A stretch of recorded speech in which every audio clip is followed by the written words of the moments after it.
Pangunahing misyon ng peacekeeping forces ng United Nations ang pagpapanatili ng kapayapaan sa mga lugar na dumaranas ng kaguluhan.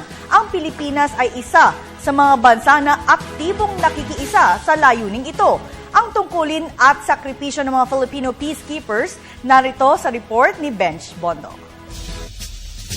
Upang umunlad ang isang bayan, mahalagang mapanatili ang kaayusan at kapayapaan. Ito ang mandato ng mga peacekeepers ng United Nations o UN.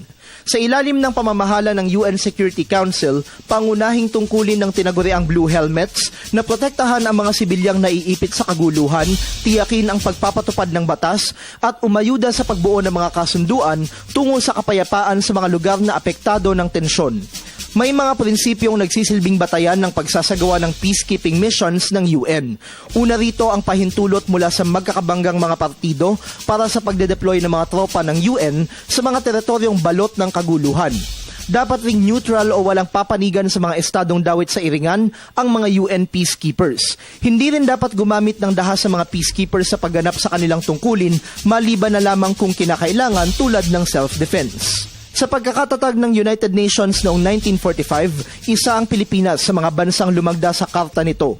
Bunsod nito, kaisa ang Pilipinas sa mga programa ng United Nations para sa pagtataguyod ng pandaigdigang kapayapaan. Taong 1963, unang nagpadala ang bansa ng mga kinatawan sa peacekeeping operations ng UN sa Congo sa Africa.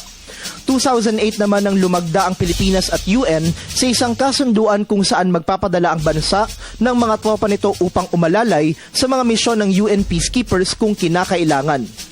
Sa pinakahuling datos ng UN, may higit 600 Pilipino ang bahagi ng higit 70,000 elemento ng UN peacekeeping forces na naglilingkod sa 16 na UN peacekeeping operations sa buong mundo sa kasalukuyan. Bilang mga tagapagtanggol ng kapayapaan, makailang beses na ring nalagay sa panganib ang buhay ng mga Pinoy UN peacekeepers. 25 Pinoy UN peacekeepers ang dinukot ng mga rebelding Syrian sa Golan Heights sa dalawang magkahiwalay na insidente noong Marso at Mayo 2013. Sa kabutihang palad, pinalaya rin ng mga ito makalipas ang ilang araw. At nitong Agosto lang, 75 Pinoy peacekeepers ang nakipagmatigasan sa mga rebelding Syrian sa naganap na standoff sa position 68 at 69 ng kampo ng UN peacekeepers sa parehong lugar. Nais ng mga rebelde na isuko ng mga Pinoy ang kanilang mga armas kapalit ng buhay ng 43 Fijian peacekeepers na nooy hawak ng mga ito. Hindi nagpatinag ang mga Pinoy kung saan tinakasan ng mga ito ang mga kalaban sa Golan Heights. Dito nanindigan si AFP Chief of Staff Lieutenant General Gregorio Pio Katapang Jr. na tama ang ginawang pagtanggi ng mga sundalong Pinoy sa di umano'y utos ni UNDOF Commander Lieutenant General Iqbal Singh Singha ng India na isuko ang kanilang mga armas sa mga rebelde. Nakatakdang magtapos ang tour of duty ng mga naturang Pinoy peacekeepers sa Oktubre. Kasunod nito, hindi na muna magpapadala ng kinatawan ng bansa sa peacekeeping mission ng UN sa Golan Heights. Sa kabila nito, naninindigan ang pamahalaan na hindi nito tinatalikuran ang suporta sa mga misyong pangkapayapaan ng pandaigdigang organisasyon. Para sa Telebisyon ng Bayan, Benj Bondo.